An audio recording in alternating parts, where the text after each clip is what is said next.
Welcome back, everyone, to another exciting episode of the R&R podcast, where we aim to be funnier than a football straight to the nutsack.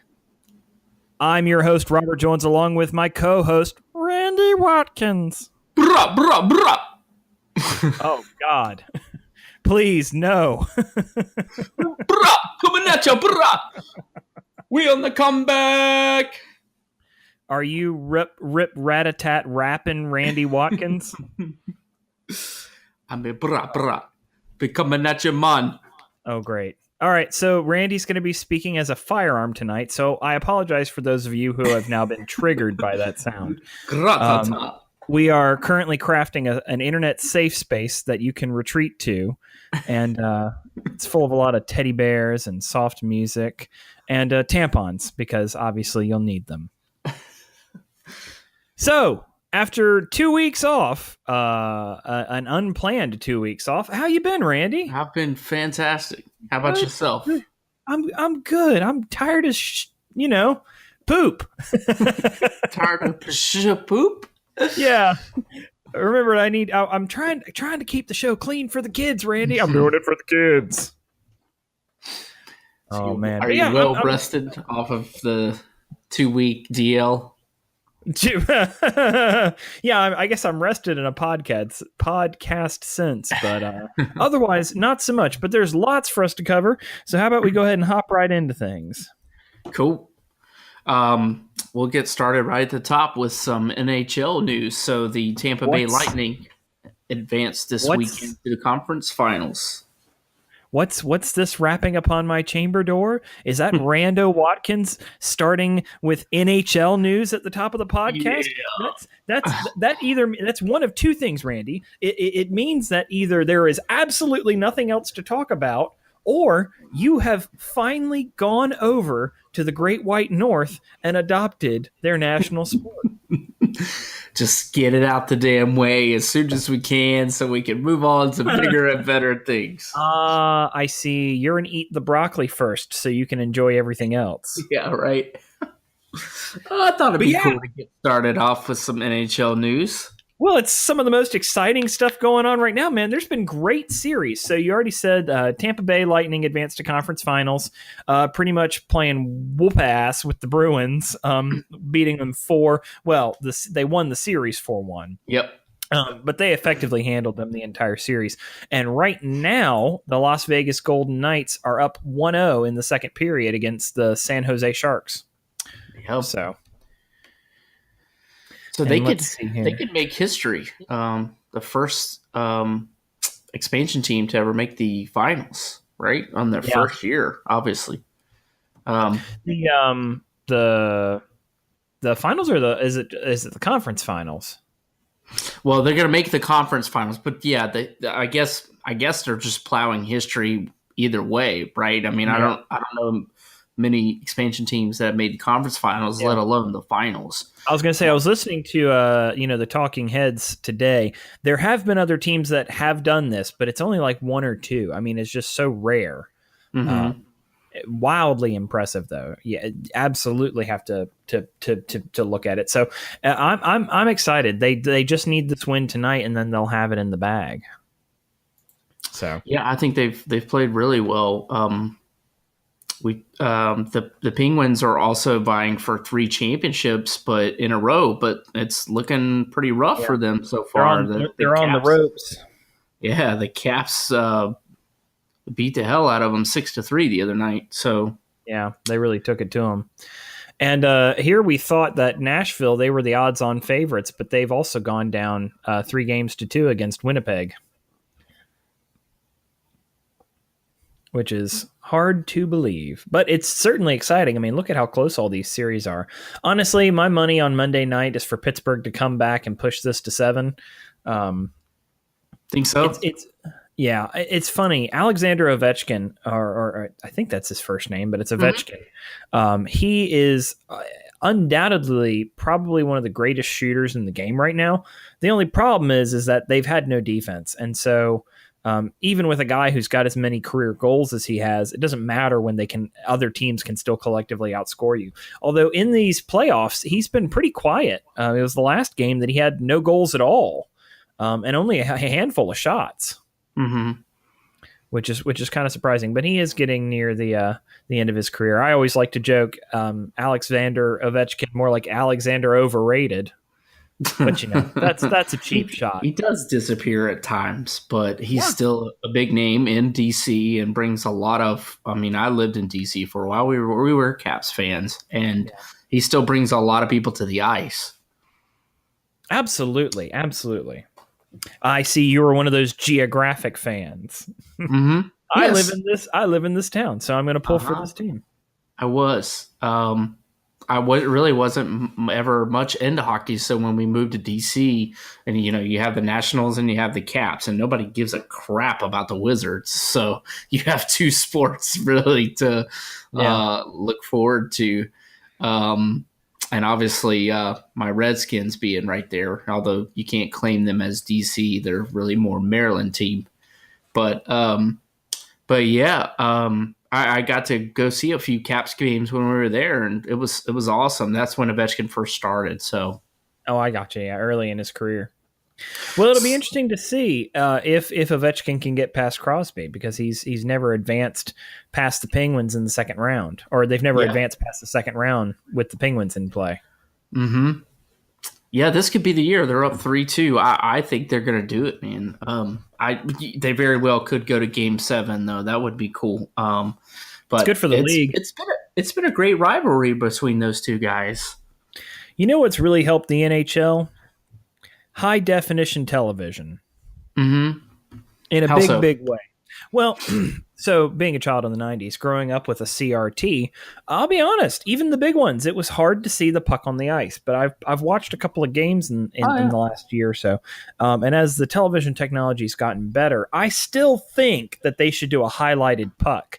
Like they do the highlighted line in football. Mm-hmm. We have the technology to do it. I know it'd make it look like a video game, but it'd be way easier for a fan who was looking at a screen that may be 20 feet away to know exactly where the puck is, because otherwise it just looks like a clusterpuck. You know what I'm saying? Yeah. Especially when guys are crowded in the corner and they're all just like, slapping away at the puck. You have no idea where it is, and all of a sudden it flies up the ice, and I'll tell you what, though, when they're scoring, when you've got a high-scoring game like they had yesterday against the Penguins, it's an exciting game. It really can be exciting. However, any game with a goalie suffers the same problem, is that it can be a defensive standstill, and there's no goals scored, and there's nothing more boring than 3 periods of no goals. Yeah, or no fights. Yeah. Now it's funny. It's funny. In football, I love a defensive shutout. But in baseball, I can't stand it. You want to see guys cracking that ball deep. That's what you want to see. Mm-hmm. Or a well-executed pinch bunt. You know what I'm saying? So the old pinch bunt.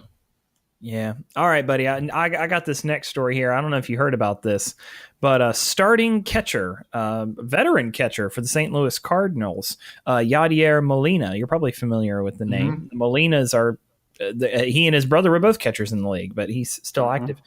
He unfortunately took a 102-mile-an-hour foul tip right to the Hojos. Right into the old twig and berries. Ouch! Hope he had his cup on that day, not the youth small cup. Well, they didn't say whether he was or was not wearing his cup, but if he did, it didn't make any difference, because he has had to have emergency surgery to save his testicles. Oh, scheisse. Yeah, he's been put on the 10-day disabled list, but is expected to miss 4 weeks with the injury. Benji Molina, his brother, said that the surgery lasted 45 minutes and that the doctors were able to save both of Molina's testicles. Oh my gosh. They look like grapefruits now, but they're still there. Oh my Lord. I was trying to pull up the video. Yep, I can hear it. You need to mute it. I'm trying. How do you work these damn iPhones? Yep. Still listening. Still getting it. That's the quintessential level of professionalism that I know you, the listener, have come to expect from the R&R Sports Podcast. Remember, if you'd like for us to be a little more professional, you can always support the show on patreon.com/Chrisco. Chrisco something. Crisco Industries. Crisco Industries. That's what it is. Yes. There's all this. Oh my God, it's all this crap. But anyway, so our thoughts and prayers are with our thoughts and prayers with his testicles. Poor guy. I remember when I was a kid, there was when we played baseball, there was one of our catchers he took a fastball, but he completely whiffed and missed the catch. He was catcher, and he took a fastball, which probably at the time was 60 mile an hour straight to the groin. And all I remember the coach saying is, "Yep, that's why you wear a cup, boy. What are you doing?" And he's like crying, falling over, and we're all like looking on in horror. I'll be honest. In all the years I played baseball, I never wore a cup. Not even once. Not even once. Brave man. Well, I played mostly outfield, so there's not going to be balls jumping up at your nuts out in the outfield. I mean, if they're doing it, you've really screwed up in a big way. But I was all about that quickness, that twitch muscle fiber, and a cup would get in the way and rub against my legs. So.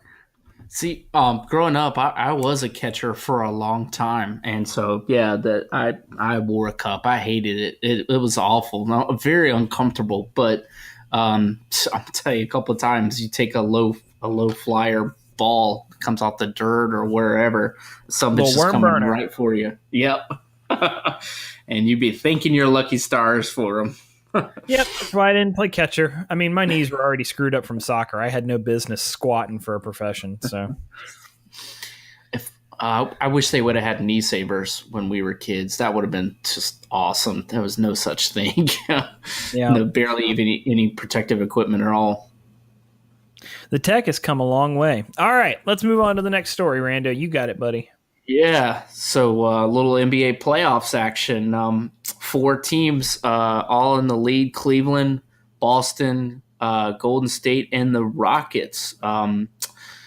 Cleveland is up 3-0 on the Raptors.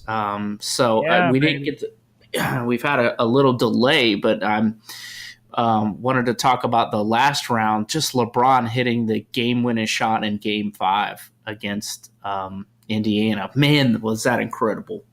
Well, and end to end, man, that's just what was so exciting. And he made that block on Oladipo before that. Yeah. That's what I mean, end to end. I'm sorry. Yeah, he covered up the ball on one end, came down and shot the game-winning shot on the other. Wildly impressive. Yeah. I'll tell you what, man, Cleveland, the Pacers have got to be – the funny thing is that the Pacers and the Raptors have just got to be infuriated because they look at LeBron and they're like, I hardly recognize anybody else on that team, and he's still putting up 45 points and 10 blocks. It's astounding what he's capable of. And I told you, like, when he turns it on, Christ almighty, you better watch out. Look out. Yeah, he's hitting his stride, I think, now. They've been playing a lot better. He was hitting fadeaways. That's something that he's never had in his game before, and here he's hitting them like he's been doing them for 20 years. Mm-hmm. And what it was he just – I heard who was it, Brian Windhurst. He said LeBron spent 6 hours before the game practicing fadeaways. And it's like, oh, you think you're going to beat me on these other things? Okay, well, here's another trick up my sleeve. And it's like, if you've got a guy who's that physically talented, who's going to outwork you like that, Jesus, you're just in trouble. If they keep playing the way they're playing, especially the way they've, knocked out Toronto, essentially, they have one more game, they'll go to another finals. I think that's how he created so much space in Game 5 because the game was tied. So it's like you're either going to, you think he's going to drive the ball or he's going to take the shot. Most likely he's going to drive the ball. So he starts in and then he pulls back out and creates all that space for a jump shot. And just, there's no – how do you contest that? So when you have a dual-threat player like that. We always talk LeBron, Jordan, all this stuff. And I'm not going to get into that too much tonight. But statistically, a big difference between LeBron and Jordan is LeBron is a much better three-point shooter, particularly in the last 3 seasons. Oh, yeah, in a big way. Jordan was a great jump shooter from 15 feet. That was his bread and butter. And, of course, drive into the basket. I'm not taking anything away from Jordan. It's not like he couldn't knock down a three, but all-time career, his threes were probably the weakest part of his game. And now the game is so heavily dependent on the three-pointer. I mean, just think about it, Randy. Growing up, think about how much bigger a three-pointer is to the game now. You've got teams like Golden State who live and die by it in a big, big way. Yeah, that whole team. Yeah, talk about living and dying by it. Now Steph Curry's back, so they're playing much better than they were previously. So. Yeah, if their shooting is cold, they struggle.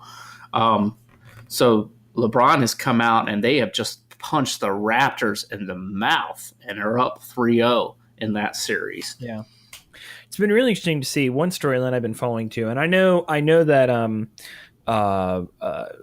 for goodness sake, I know that New Orleans lost to Golden State today, but it's been very interesting to watch Rajon Rondo get into Draymond Green's head during this series. And watch. I mean, so the thing about him is Draymond's already known as kind of a hot-headed guy. I don't think anybody would say that he's like calm on the court. But when you've got a veteran who knows that you can completely remove him from the game if you can get him into a technical or into stupid fouls, and it's just textbook. You'd think he'd figure out, hey man, I just need to keep my head down. I just need to be calm. I need to focus. But it's really interesting to see, like, each team has somebody whose job is essentially piss off Green. So I've been reading too that in the back to the Cleveland Raptors series, that DeMar DeRozan had just gone cold in game 3, that he was like something like 3 of 12 of shooting, and they actually benched him because they were just all over. He only had 3. He had 6 points, and they benched him. Yeah, so he's been really struggling. So it just seems like they're the number 1 seed, dude. That's been the biggest surprise for me out of this playoffs is they're the number 1 seed going into this. We talked about them previously. What's that about the Virginia Cavaliers? Yeah. Yeah, and they're down 3-0. They're talking about being on the ropes. They're about out of it. So I don't see them pulling out of it, especially with poor shooting. By one of their best players. All LeBron did, so they had the first 2 games at home. All he had to do was win 1 there, and they win 2 there. So it's like, that's tough, man. That's tough. So, yeah, it's been a pretty good playoff so far. But you think of any surprises that you've seen or anything different? I mean, we've got 4 well-known teams in it: Cleveland, Boston, Golden State, and the Rockets, all leading their series. I mean, Are there any surprises? I don't think there's any surprises. I think they'll pretty much close it out. It looks like the Rockets are going to close out their series tonight. They're up 10 against the Jazz. Well, they're not going to close it out. They're only up 2-1. But it looks like they'll take a decisive 3-1 lead. I think Boston being 3-0 without Kyrie Irving, that's pretty surprising. I thought they would lose a lot of steam. Yeah, I'm with you, but you also got to question, the level of talent that they've been playing. They're playing a young Sixers team that looked great against an old as crap Miami. You know what I mean? Yeah. And everybody was questioning, like, is this going to be the year that the 76ers do it? But I mean, they're still young. They're very young. So. God, the Celtics are old. Al Horford still playing, and Terry Rozier. There's some old people on that team. Jason Tatum's there. He's played pretty well. He scored 24 points in Game 3. So the old Duke grad, he graduated last year. All right. All right. Well, why don't we move on to that next story? All right. Well, the next story is to get into the NFL draft and how it went. So let's talk a little bit. Of course, everybody knows by this point that Baker-Mayfield went number 1 to the Cleveland Browns. But, Randy, why don't you tell us why that was a bad idea? Fart noises. But I just looking at their previous drafts, and the one thing that just stuck out in my head, I had to look up when I'm reading the draft, is his actual physical attributes, and he is the same height and 1 inch taller, but virtually the same height and the same weight as Johnny Manziel, in the same player that they've already tried this, horrible experiment before with a running quarterback that did not work in Cleveland. And here they go doing the same thing again. I was just scratching my head on this one because Baker Mayfield wasn't even, I think if anything, he was number 5 QB on the radar. He was not in the top 3. So for him to be drafted number 1 overall, I think everyone was scratching their heads. Well, poor people have poor ways, and so do losers. So, you know what? At a certain level, you got to think that maybe they just did it for all the press to keep their names in the conversation. Oh, man, that's a very good point. To maybe sell some tickets, but it's like short-term games for long-term losses. I don't know, man. It doesn't sit well with me. And nothing against Baker Mayfield. He may be able to come in and play well, but he's got the same problems Manziel had. He has this huge ego. I mean, a huge ego. And I know that's, let's just say this, all starting quarterbacks or even backup quarterbacks in the NFL, they've got egos. But for somebody to say that they've got a ridiculous ego as a starting quarterback, that's, it's saying something, man. That's a special kind of narcissism. So I don't know. If they're smart, they won't start him at all this year. Let him ride the pine and actually get some experience with one of those bridge quarterbacks that they have. I don't even remember who they have as their starting quarterback right now, because there's been so many moves in the last couple of weeks. He traded for Tyrod. Oh, that's right. So, I don't think Tyrod Taylor's going to be, training Baker Mayfield, but Baker needs to learn the system. If he's going to have any success,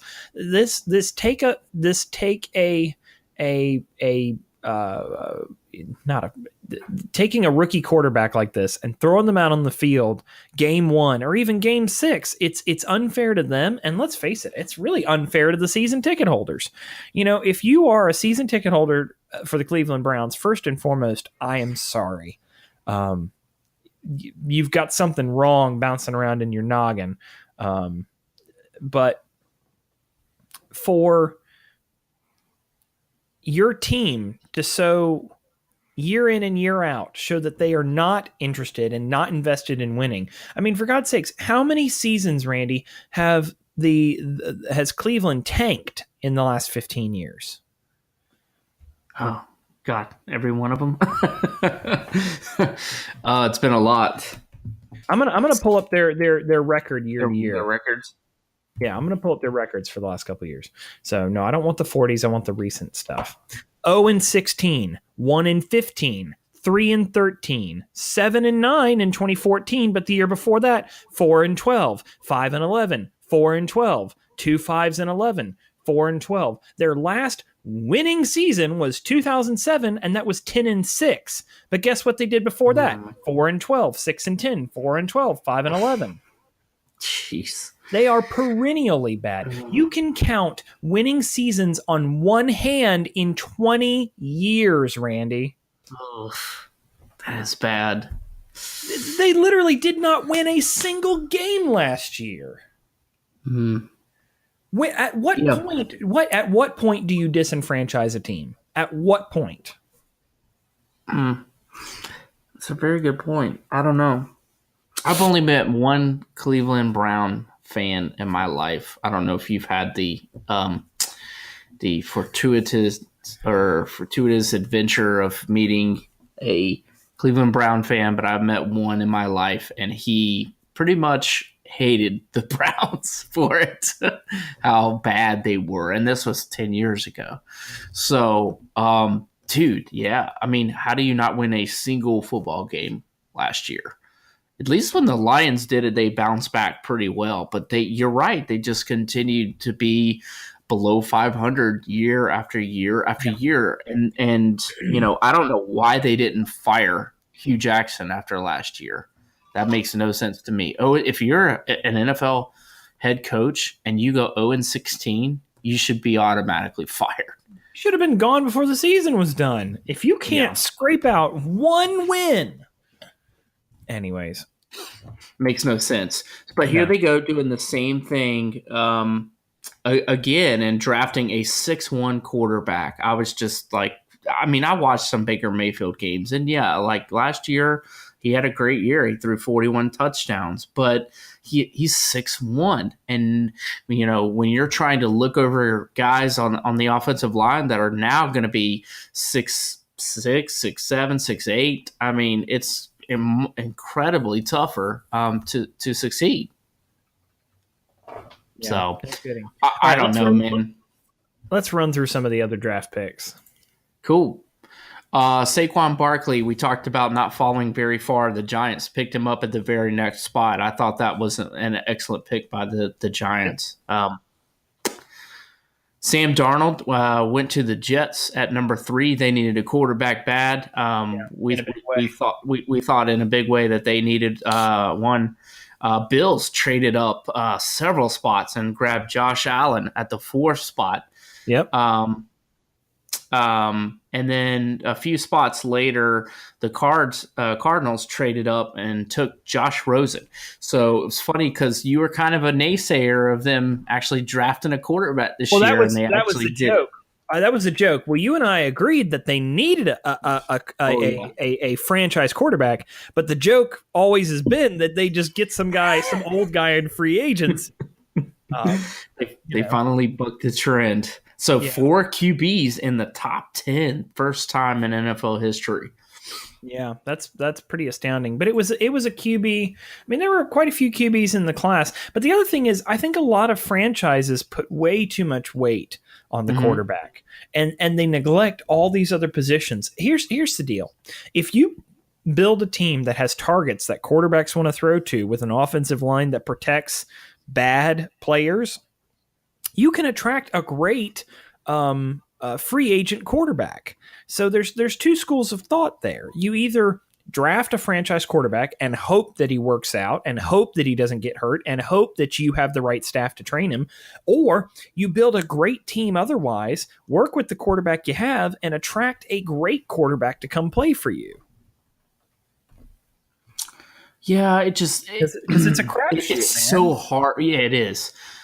I mean, while on one hand, it's always a gamble drafting quarterbacks. I can name Jamarcus Russell, who was a big fail, Brian Leaf, all of these first-round quarterbacks, Jason Campbell, who were flops.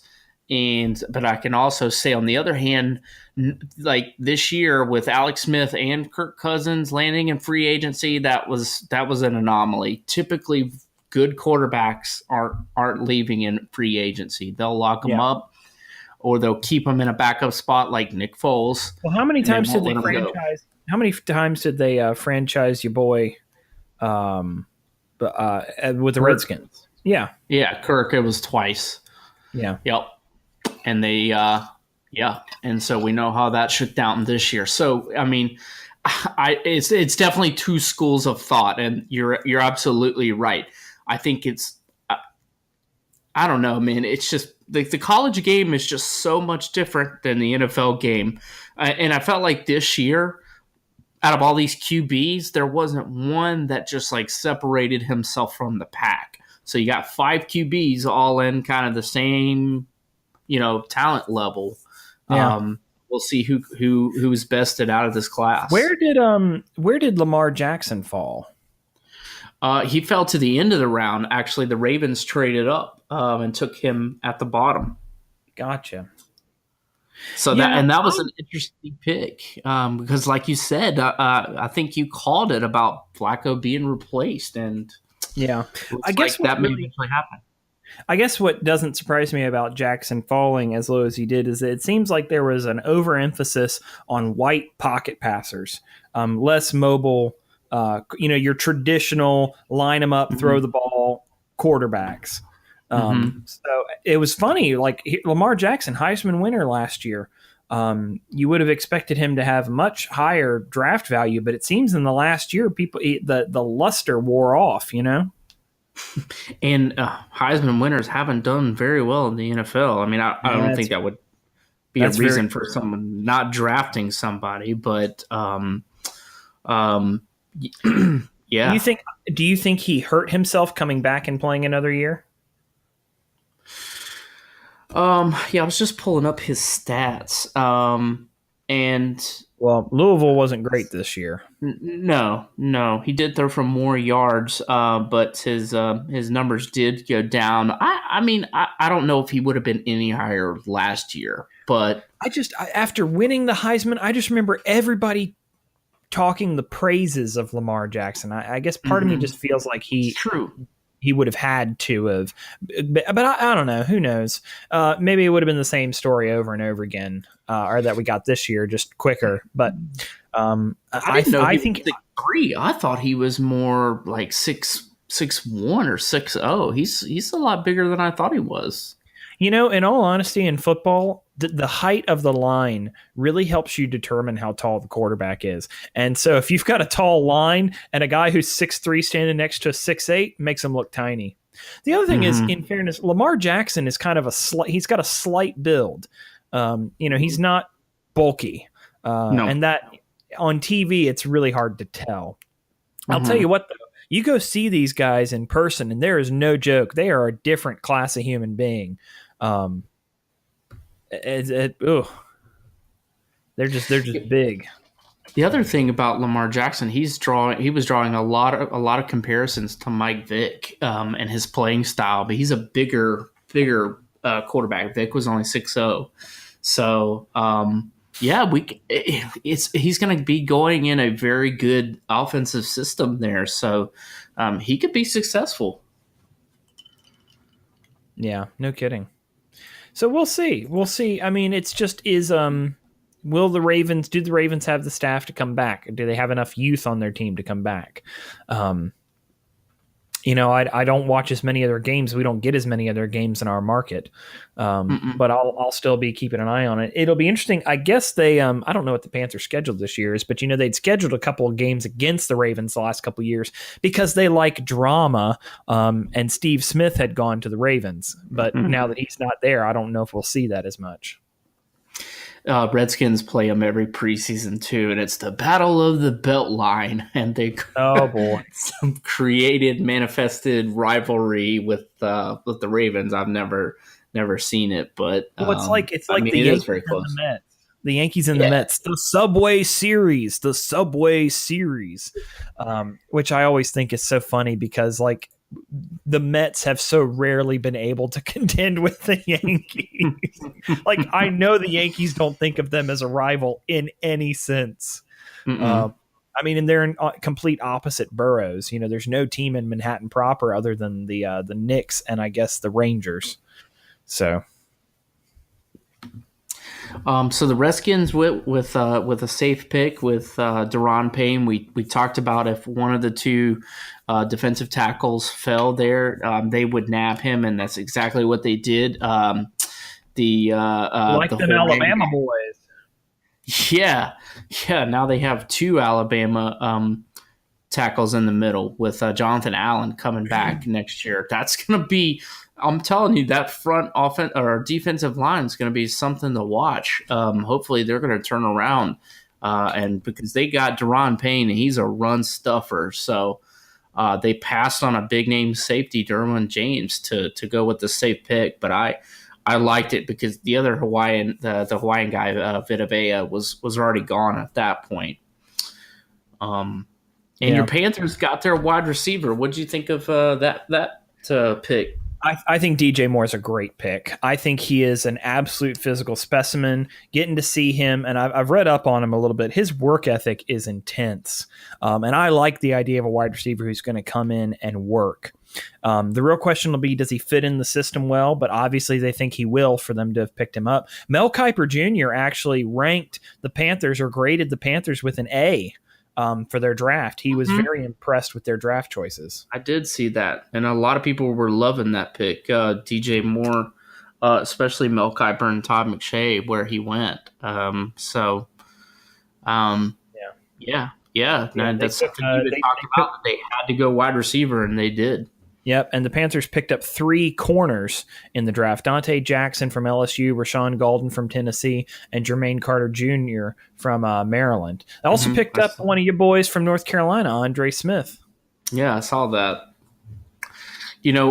For a few years there in a row, Riverboat Ron was notorious for picking linebackers there round 1, and I was wondering if he was going to shock you guys again by selecting another linebacker there. I don't know if our new general manager was so keen on that. The Bill Belichick method of drafting. Yeah. Oh, but we have to talk about the Pats took a first-round running back. Yeah, that's a shocker, huh? Yeah, a big shocker. I guess they're not expecting Brady to throw it much this year. And a good one at that. Although there were a lot of talks about him falling to the second round. Sony Michel, had a great year at Georgia. Dude, that guy's a stud. He was running over people last year. So yeah, no kidding. Good pick, I think, there by the Pats. We'll see, because we've talked about in the past they run a 2, 3, sometimes 4-back system there. So it looks like they may finally have a bell cow. Yeah, I guess we'll just have to see. All right, well, we've got on to the next story. Before we do that, I want to do a quick little shout out to our mutual buddy Derek for throwing an amazing Kentucky Derby party. Mm-hmm. That was a heck of a good time. It's funny. I've watched the Derby off and on for years, but I've never ever made a big deal about it. So to be around people who were making a big deal about it and making prop bets and stuff like that, it was cool. Oh yeah, they love it. They do a good time with it, or have a good time. And the people that come and always are very complimentary of their party. So yeah. I forgot to mention, Redskins grabbed Darius Geis in the second round. We talked about that a little bit on our draft primer, but I think a really awesome pick. Hopefully he'll work out. He likens himself to Marshawn Lynch, so we'll see how he plays, and he's very ticked off that a lot of teams passed on him. So in play style or attitude, definitely in play style. So there's been some character concerns about him, but he says, hopefully those are alleviated and done and over with. So he may be more like Marshawn Lynch than we realize. Maybe. But so the Kentucky Derby was this weekend, and I saw you there, and before I left, I was very not concerned, but I was questioning whether they were even going to run the race, because it was a monsoon at Churchill Downs. Yeah, it was. I can't believe they had the race at all. I really can't, considering how awful the track was, and yet the odds-on favorite Justify still won. Mm-hmm. And it was by some number of links. 2.5, I think. Wow, that's impressive. Yeah, he smoked them. Which, Derek and I were looking at the odds and how much it changed considerably as it started raining, because a lot of horses are better running in the rain than others. So the odds were just all over the place. I'm sure it was going nuts in Vegas. And there at the track. Justify is 4-0, dude. Every race he's raced in, and he was the first horse actually to win the Derby since 1882 that didn't race as a 2-year-old. So he's kind of just come out of the blue. Yeah, it's impressive. I don't know. I always hold out to see how they perform later on because we do it every year. The minute a horse wins the Kentucky Derby, everyone's all aboard. Oh, the Triple Crown! Oh, the Triple Crown! The Triple Crown! It's always, and it's one race. It's literally one race, and it's not even the longest of the races. Arguably, they finish on the toughest of the 3 races to win the Triple Crown. So it'll be interesting to see. It'll be interesting to see. Hey, speaking of Triple Crown winners, I read a story this weekend about American Pharoah, our dear friend who was the latest Triple Crown winner. He spends his life now living in luxury, running wild and rampant in the farms and having sexual escapades every day, to which he garners $600,000 per impregnation. So, yeah. He's an honest to God Triple Crown winner. So, yeah, you're going to get some crazy money for that horse. It's that crazy Triple Crown horse semen. So it's high dollar stuff. And I mean, just in money alone, he won nearly $9 million just in money. Well, the horse doesn't hardly get any of that. Sure. You know. Well, and I saw the owner of Justify also owned American Pharoah. Was like his 5th Derby win, so he's accustomed to winning big. Yeah, I thought that was interesting how he spends his days now and will make like a total sum of like some $30 million just in his sexual escapades over the next few years. Well, that's just the thing. You know, people talk about horses and horse racing. I mean, that's the dream. The dream is to raise a horse that actually wins big, because that's how you're going to make your money, and that's how you keep doing it. But man, horses are an expensive hobby, and you're talking about, it's like looking at an NFL quarterback, you know, who's making, you know, $170 million, you know, crazy guaranteed money, whatever it is. And thinking, oh, well, that's attainable. Nah, man. He was a physical specimen who's trained for 30 years to reach this moment. You are not the same as them. They are on a very different level. And the same with horses. You know, the cute little paint horse that your neighbor might have, or, you know, the horse farm in your area might have. Those are not the same kind of beast as what these fine-tuned race horses are. And quite frankly, you wouldn't want to spend time around a racehorse. They're not very nice, and they're very finicky because they have all of the attention that they would ever need for everything that they would ever need. The other thing that should be stated is that horses aren't very smart. Racehorses are really not that smart. They are they are bred for speed and quickness and stamina, not intelligence. Did not know that. Thanks for dropping the equestrian knowledge on this wonderful podcast. Well, you know, we have all sorts of fun horse facts like that on the other show on this network, The Folly of Man. So, yeah, that's right. Yeah, I realized during the Derby that Chris and I should have abso-frickin-lutely done a Kentucky Derby live stream. Oh, yes. A crossover. Where are the ponies, Randy? Where are the ponies? That one doesn't have a cutie mark. My cutie mark's an ice cream cone.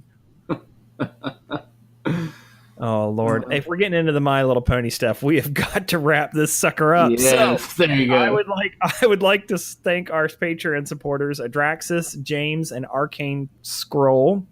If you'd like to follow us outside of listening to us, you can always find us on Twitter at CriscoCast. You can also find us on Facebook, Crisco Industries. If you're listening to us, check out the YouTube channel, youtube.com/CriscoCast. And if you would like to toss us a few shekels and help the show grow, please find us on patreon.com/Crisco Industries. If you don't have money or don't want to give us money, but you like the show, do consider telling your friends, your mom, your dentist, your post office professional. I'm going to try not to burp through all of the live reads. But remember that you can always find the show on iTunes and Google Play and whatever that other podcast app that you wanted me to make sure we were on. Pocket Cast. I choose you, Pocket Cast. Also, we're contractually obligated to thank Dave Grohl. Praise be unto thee. Although he'll probably sue us now since we didn't say his name correctly. Yeah. Dave Grohl. So, we've floated down the stream of podcast and we've reached the cascading waterfall of the end of the show. So, for Randy, I'm Robert. You've listened to the R&R Sports Podcast, and we will see you all next week. Peace out.